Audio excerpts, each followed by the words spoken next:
তো প্রথমে আমরা যে বললাম 5টা টপিক পড়বো, 5টা টপিকের প্রথম টপিকটা দিয়ে আমরা শুরু করছি, সেটা হচ্ছে রেসপিরেটরি সেন্টার। তো what is respiratory centre? The respiratory center is composed of several groups of neurons located bilaterally in the medulla oblongata and pons of the brainstem. কথাটার মানে কি? এই যে আমাদের রেসপিরেটরি সেন্টার আমরা বলছি, এখানে আসলে এটা কিছুই না, আসলে এটা অনেকগুলো নিউরন মিলে একটা রেসপিরেটরি সেন্টার তৈরি করে। আর এই নিউরনগুলোর লোকেশন হচ্ছে আমাদের যে ব্রেইনস্টেম। ব্রেইনস্টেম মানে কি বলো তো? ব্রেইনস্টেম হচ্ছে মনে হয় তোমরা এখনো পড়ো নাই, এটা তো আসলে ব্রেইন কার্ডের সময় পড়বা যে ব্রেইনস্টেম আসলে 3টা জিনিস দিয়ে তৈরি হয়, ঠিক আছে? আমার মিড ব্রেন, এরপর থাকে পন্স, পন্সের নিচে মেডুলা অবলঙ্গটা, এই 3টা জিনিসকে একসাথে বলা হয় হচ্ছে ব্রেইনস্টেম। তো এই ব্রেইনস্টেমে এই যে আমরা বলতেছি যে নিউরনগুলো, যে respiratory centre is composed of several groups of neuron, এই যে রেসপিরেটরি সেন্টারের অনেকগুলো যে নিউরন দিয়ে কম্পোজড হয়, এই নিউরনগুলোর লোকেশন হচ্ছে বাইল্যাটারালি, মানে আমার দুই দিকেই আছে বডি, ঠিক আছে? দুই দিকে আছে, located bilaterally in the medulla oblongata and pons of the brainstem. এই যে আমরা 3টা জিনিস দিয়ে গঠিত ব্রেইনস্টেম, ঠিক আছে? কি কি বললাম? উপরে থাকতেছে মিড ব্রেন, এরপর হচ্ছে এরকম পন্স, তারপর হচ্ছে এভাবে মেডুলা। তো এই পন্স আর মেডুলার মধ্যে এই নিউরনগুলা বায়োল্যাটারালি লোকেটেড থাকে, এটাই হচ্ছে রেসপিরেটরি সেন্টার। খুব কি কঠিন কিছু বলো? আচ্ছা, এরপরে classification of respiratory centre. Respiratory সেন্টারকে আবার আমরা 3টা ভাগে ভাগ করছি, একটা ডরসাল রেসপিরেটরি গ্রুপ, একটা ভেন্ট্রাল রেসপিরেটরি গ্রুপ, একটা নিউমোট্যাক্সিক সেন্টার। এই যে ছবিটা আমরা দেখি, এটা হচ্ছে আমাদের রেসপিরেটরি সেন্টারের ছবি। এটা হচ্ছে ব্রেন স্টেমের উপরে হচ্ছে এই বরাবর আমাদের মিড ব্রেন আছে, তো এরপর হচ্ছে এটা পন্স, এটা মেডুলা অবলঙ্গটা। তাহলে এই পুরো জিনিসটা কি হয়ে গেল? যদি উপরে মিড ব্রেন থাকতো, এটা সহ কি, এটা হচ্ছে একটা ব্রেন স্টেমের ছবি। তো এইটা তো হচ্ছে আমরা বললাম পন্স, এটা হচ্ছে আমাদের মেডুলা অবলঙ্গটা। তো এখন দেখো, এটা হচ্ছে ডরসাল রেসপিরেটরি গ্রুপ, এটা ভেন্ট্রাল রেসপিরেটরি গ্রুপ, এটা হচ্ছে নিউমোট্যাক্সিক সেন্টার। আরো ডিটেলস এর লোকেশন আমরা পড়বো, জাস্ট একবার আমরা ছবিটা দেখি, ঠিক আছে? যে আমাদের মেডুলাতে এটা হচ্ছে ডরসাল দিক, এটা ভেন্ট্রাল দিক। তো ডরসালি, স্বাভাবিকভাবে ডরসালি থাকবে কোন গ্রুপটা? Dorsal respiratory group. ভেন্ট্রাল মানে হচ্ছে এটা সামনে, ডরসালের সামনে যেটা থাকবে সেটা হচ্ছে ভেন্ট্রাল রেসপিরেটরি গ্রুপ। এবং পন্সের এই বরাবর থাকতেছে কোনটা সেন্টার? মানে রস্ট্রালি, মানে উপরের দিকে যেটা থাকতেছে সেটা হচ্ছে আমাদের নিউমোট্যাক্সিক সেন্টার। ওকে, এখন হচ্ছে যেগুলোর ডিটেইল লোকেশন কোথায়, location of the respiratory centres. প্রথমে আমরা ডরসাল রেসপিরেটরি গ্রুপ, নামের মধ্যেই আছে হচ্ছে ডরসাল। তো মেডুলার আমরা এই ছবিটা কিন্তু ইম্পর্টেন্ট, এটা হচ্ছে রেসপিরেটরি সেন্টারের যখনই প্রশ্ন আসবে চেষ্টা করবে এই ছবিটা দিয়ে দিতে। এই ছবিটা দেওয়া মানে হচ্ছে তুমি জানো যে কোথায় কোনটার লোকেশন আছে, আর এই ছবিটা অনেক ইম্পর্টেন্টও। তো হচ্ছে আমাদের ডরসাল রেসপিরেটরি গ্রুপের লোকেশন হচ্ছে আমার dorsal part of the medulla অবলঙ্গটা, ঠিক আছে? এটা হচ্ছে আমাদের dorsal part of the medulla oblongata, এটা হচ্ছে পুরা লেন্থ জুড়েই হচ্ছে আসলে এই ডরসাল রেসপিরেটরি গ্রুপটা কাজ করে। তারপর আসতেছে হচ্ছে ventral respiratory group. Ventral respiratory গ্রুপটা হচ্ছে ভেন্ট্রোল্যাটারাল পার্ট অফ দ্য মেডুলা থাকবে, মানে আমার ভেন্ট্রালি সামনে এবং ল্যাটারালি থাকবে 5 millimetre anterior and lateral to the dorsal respiratory group. মানে এটা তো ডরসাল রেসপিরেটরি গ্রুপ, তাই না? তার এটার 5 মিলিমিটার সামনে এবং ল্যাটারালি থাকবে হচ্ছে আমাদের ভেন্ট্রাল রেসপিরেটরি গ্রুপ। আচ্ছা, এখন হচ্ছে আরেকটা কি, নিউমোট্যাক্সিক সেন্টার। নিউমোট্যাক্সিক সেন্টারের লোকেশন হচ্ছে dorsally in the superior part of the ponds.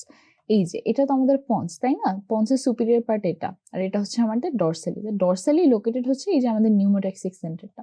তাহলে আমরা এখন পর্যন্ত কি পড়লাম? আমরা এখন পর্যন্ত পড়তে হচ্ছে রেসপিরেটরি সেন্টার কি। রেসপিরেটরি সেন্টার কিছুই নেই, it's a collection of neuron, যেটা হচ্ছে বাইল্যাটারালি লোকেটেড থাকবে ব্রেইনস্টেমের 2টা অংশে। কি কি সেগুলো তোমরা আমার সাথে সাথে বলে ফেলো, পন্স আর হচ্ছে মেডুলা অবলঙ্গটা। তো এটাকে আমরা 3 ভাগে ভাগ করছি, আমরা ছবি দেখে বলি, সবাই বলো। এটা হচ্ছে ডরসাল রেসপিরেটরি গ্রুপ, এটা ভেন্ট্রাল রেসপিরেটরি গ্রুপ, এবং পন্সের সুপিরিয়র পার্টে থাকতেছে নিউমোট্যাক্সিক সেন্টার। ডরসাল রেসপিরেটরি গ্রুপের লোকেশন কই? নামেই জানি যে dorsal part of the medulla oblongata. ভেন্ট্রালের লোকেশন কই? Ventral part of the medulla oblongata. এটা একটু সুন্দর করে বলতে পারবা, 5 millimetre anterior and lateral to the dorsal respiratory group. এবং নিউমোট্যাক্সিক সেন্টার, এটার লোকেশন কোথায়? এটার লোকেশন আমার ডরসালি, কিন্তু সুপিরিয়র পার্ট অফ দ্য পন্সে, ঠিক আছে? ওকে, তো লোকেশন পড়ে ফেললাম। এখন হচ্ছে নিউক্লিয়াস। এই যে আমরা বললাম যে নিউরনের স্ট্রাকচার সবাই জানে, নিউরনের যে একটা নিউক্লিয়াস থাকে, তাই না? তো এই নিউক্লিয়াসের লোকেশন গুলা কোথায়? আমরা তো 3টা ভাগে ভাগ করলাম, একটা ডরসাল গ্রুপ, একটা ভেন্ট্রাল গ্রুপ, আর একটা হচ্ছে নিউমোটক্সিক সেন্টার। তো ডরসালের যে নিউক্লিয়াসটা সেটা হচ্ছে এনটিএস, দ্যাট ইজ নিউক্লিয়াস ট্র্যাক্টাস সলিটারিয়াস, ঠিক আছে? ভেন্ট্রালেরটা হচ্ছে নিউক্লিয়াস অ্যাম্বিগাস রস্ট্রালি, নিউক্লিয়াস রেট্রো অ্যাম্বিগাস কর্ডালি। মানে হচ্ছে কর্ডালি মানে তো হচ্ছে আমরা জানি যে লেজের দিকে, আর রস্ট্রালি মানে হচ্ছে আমাদের মাথার দিকে এবং কডালি মানে হচ্ছে আমাদের লেজের দিকে, মানে পায়ের দিকে। তাহলে উপরে যেটা সেটা হচ্ছে আমার অ্যাম্বিগাস, নিচে থাকবে রেট্রোঅ্যাম্বিগাস, ঠিক আছে। আর নিউমোট্যাক্সিক সেন্টারের যে নিউক্লিয়াস সেটা হচ্ছে নিউক্লিয়াস প্যারাব্যাক্টিয়ালিস। তো এই যে নিউক্লিয়াসের নামগুলো, এগুলো আসলে তোমাদের মুখস্থই করতে হবে। এর মধ্যে নিউক্লিয়াস স্ট্রাকটাস সলিটারিয়াস একটু ইম্পর্টেন্ট, কারণ এখানে হচ্ছে কি আমাদের ভেগাস আর গ্লসোফ্যারিঞ্জিয়াল নার্ভ, মানে গ্লসোফ্যারিঞ্জিয়াল আমাদের কত নাম্বার নার্ভ, 9 নাম্বার, আর ভেগাস হচ্ছে আমাদের কত নাম্বার নার্ভ, 10 নাম্বার। তো এই গ্লসোফ্যারিঞ্জিয়াল আর ভেগাস নার্ভের টার্মিনেশন হয়, যত সকল সেন্সরি টার্মিনেশন আছে সব হচ্ছে নিউক্লিয়াস স্ট্রাকটাস সলিটারিয়াসে টার্মিনেশন হয়। মানে আমাদের পেরিফেরাল কেমোরিসেপ্টর থেকে যত ইনপুট বলো বা ব্যারো রিসেপ্টর থেকে যদি ইনপুট বলো, সবগুলো এসে আমার কোথায় ইনপুট দেয়, নিউক্লিয়াস ট্র্যাক্টাস সলিটারিয়াসকে বলে। তারপর ও হচ্ছে ধরো, এটা তো আমরা পরে পড়বো যে কিভাবে কেমিক্যাল রেগুলেশন হয়, কিভাবে হচ্ছে ও কাজ করে। তাহলে কি নিউক্লিয়াস গুলো clear? Dorsal respiratory group, ventral respiratory group, নিউমোট্যাক্সিক centre. Nucleus গুলোর নামগুলো হচ্ছে আমরা পড়ে ফেলবো। নিউক্লিয়াস ট্র্যাক্টাস সলিটারিয়াস কোন দুইটা নার্ভের সেন্সরি টার্মিনেশন বলো, 9 আর 10, দ্যাট ইজ গ্লসোফ্যারিঞ্জিয়াল এবং ভেগাস নার্ভ। ওকে, এরপর হচ্ছে যেটা যে আমাদের functions of the respiratory centre.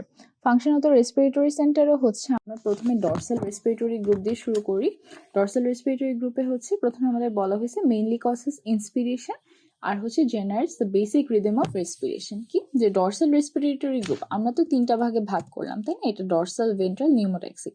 তো রেসপিরেশনেরও তো আবার 2টা পার্ট আছে, একটা প্রথমে হচ্ছে ইন্সপিরেশন, তারপর হচ্ছে আমাদের এক্সপিরেশন। এই ডরসাল রেসপিরেটরি গ্রুপের দেখো এখানে ব্র্যাকেটে লেখা হচ্ছে ইন্সপিরেশন, মানে ও হচ্ছে ইন্সপিরেশন যেটা আমাদের, যে আমরা হচ্ছে বাতাস ইনহেল করে আমাদের লাংসে নিচ্ছি, এটার কাছে করছে আমাদের ডরসাল রেসপিরেটরি গ্রুপ। এবং আরেকটা কথা বলা হয়েছে যে generates the basic rhythm of respiration. আমরা জানি যে একটা অ্যাডাল্ট মানুষের রেসপিরেটরি রেট হচ্ছে 14 থেকে 18টা পার মিনিট, তাই না? তো এই যে একটি রিদম আকারে হচ্ছে যে এতক্ষণ পর পর হচ্ছে আমাদের একটা রেসপিরেটরি সাইকেল যাবে, এই যে রিদমটা এটা কে জেনারেট করছে? এটা হচ্ছে ডরসাল রেসপিরেটরি গ্রুপটা জেনারেট করছে।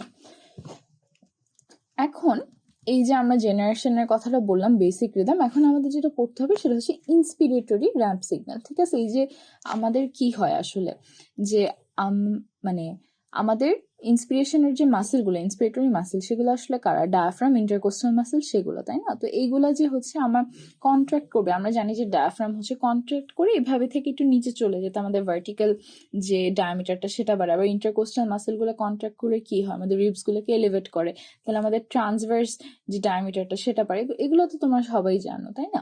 তো এই যে এইগুলো যে কন্ট্রাক্ট করতেছে সেটার জন্য তো ওদের একটা সিগন্যাল আসতে হবে, তাই না? যে তোমাদের এখন ইন্সপায়ার করতে হবে, তোমরা হচ্ছে এখন কন্ট্রাক্ট করো, বাড়ো। তো এই যে সিগন্যালটা, এটা হচ্ছে একটা নার্ভাস সিগন্যাল, ঠিক আছে? এটা আসলে অ্যাকশন পোটেনশিয়াল, তাই না?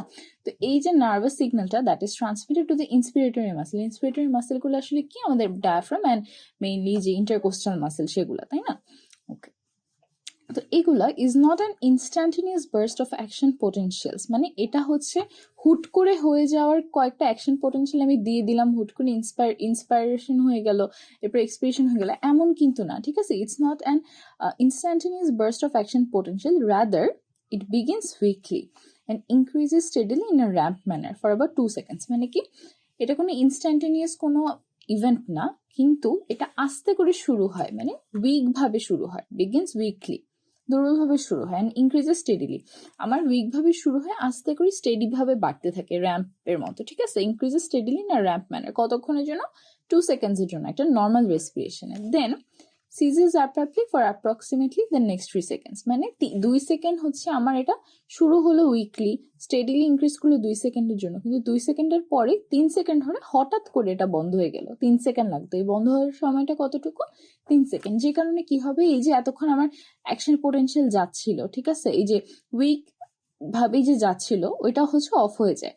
অফ হয়ে যাওয়ার কারণে কি হবে, যেটা আমরা জানি যে আমাদের ডায়াফ্রাম, ইন্টারকোস্টাল মাসেল সব কয়টার কি একটা ইলাস্টিক রিকল টেন্ডেন্সি থাকে। তো এক্সাইটেশনটা বন্ধ হওয়ার কারণে লাংস আর চেস্ট ওয়াল ইলাস্টিক রিকল টেন্ডেন্সি হয়ে যায়, বাতাসটা বের হয়ে যায়, দ্যাট ইজ আমাদের এক্সপিরেশনটা হয়। তাহলে এই কথাটা কি বুঝা গেল? আমি আবার বলতেছি। আর এখানে যে আমি যে রেড পেন দিয়ে যেই কথাগুলো লিখছি এগুলো হচ্ছে আমাদের কিওয়ার্ড, যেগুলো আমাদের মাস্ট মনে রাখতে হবে, ঠিক আছে? তো নার্ভাস সিগন্যালটা কি, যেটা আমাদের ইন্সপিরেটরি মাসেলে দেয়, এটা কোনো instantaneous burst of action potential না, তাই তো? এটা কিভাবে শুরু হয়? উইক আর স্টেডি ভাবে শুরু হয়। কোন ম্যানারে শুরু হয়? র্যাম্প ম্যানারে শুরু হয়। কতক্ষণ থাকে? 2 সেকেন্ড থাকে। ভালো কথা। এরপর কি হবে? সিজেস অ্যাব্রাপ্টলি, হঠাৎ করে এটা বন্ধ হয়ে যাবে। কতক্ষণের জন্য? নেক্সট 3 সেকেন্ডসের জন্য। which turns off the excitation of the diaphragm and allows elastic recoil of the lung and chest roll to cause expiration.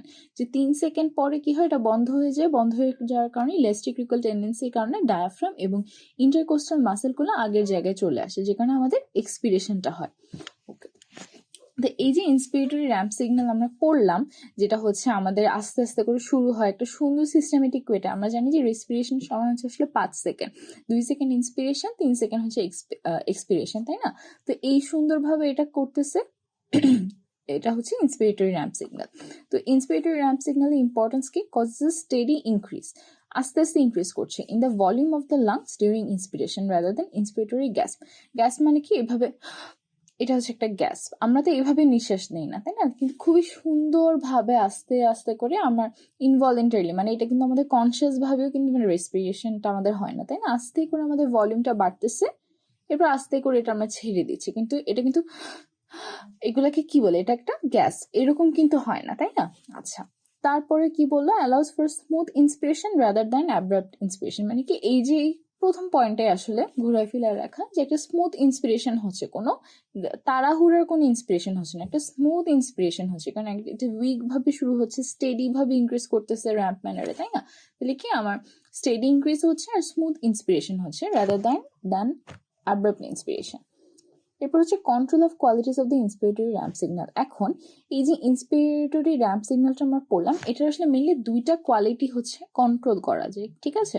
প্রথমটা হচ্ছে control of the rate of increase of ramp signal so that during heavy respiration the ramp increases rapidly and therefore fills the ramp rapidly. হ্যাঁ, যে এই যে আমাদের ramp সিগন্যালটা আমরা বললাম 5 second ধরে হয় টোটাল। হ্যাঁ, ইন্সপিরেটরি র্যাম্প সিগন্যালের কারণে রেসপিরেশনটা 5 সেকেন্ডের জন্য হয়, কিন্তু কোনো কারণে যদি আমাদের অনেক হেভি রেসপিরেশন দরকার হয় বা যখন আমাদের হেভি এক্সারসাইজ দরকার হয়, তাই না? তখন কি হবে? এই র্যাম্প সিগন্যালের রেটটা হচ্ছে ইনক্রিজ কন্ট্রোল করা যায়। কন্ট্রোল করলে কি হবে? র্যাম্পটা দ্রুতভাবে ইনক্রিজ করে যাবে আর লাংসটা দ্রুতভাবে আমার ভরে যাবে বাতাস দিয়ে। তো যে কারণে কি হবে? এই যে আমাদের হেভি রেসপিরেশনের যে নিডটা, সেটা ফুলফিল হচ্ছে।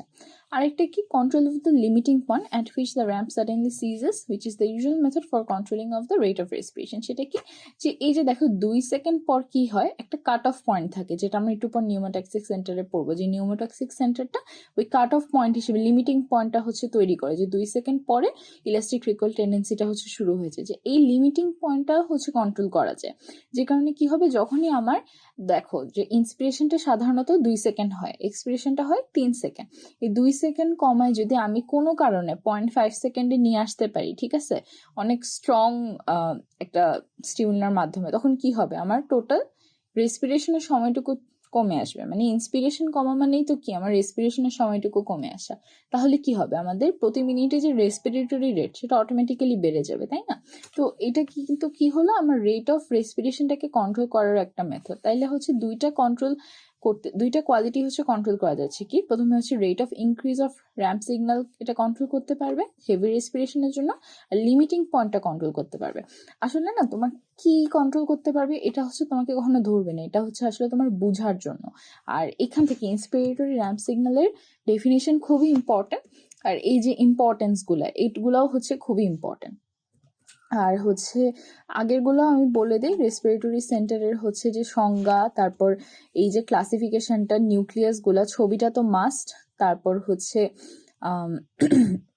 নিউক্লিয়াস গুলা, এবং হচ্ছে ফাংশন তো আমরা শুধু ডরসাল রেসপিরেটরি গ্রুপেরটাই পড়লাম। ডরসাল রেসপিরেটরি গ্রুপের পরেই হচ্ছে ইন্সপিরেটরি র্যাম্প সিগন্যাল বলছে, এখন হচ্ছে আমরা বাকিগুলো পড়বো।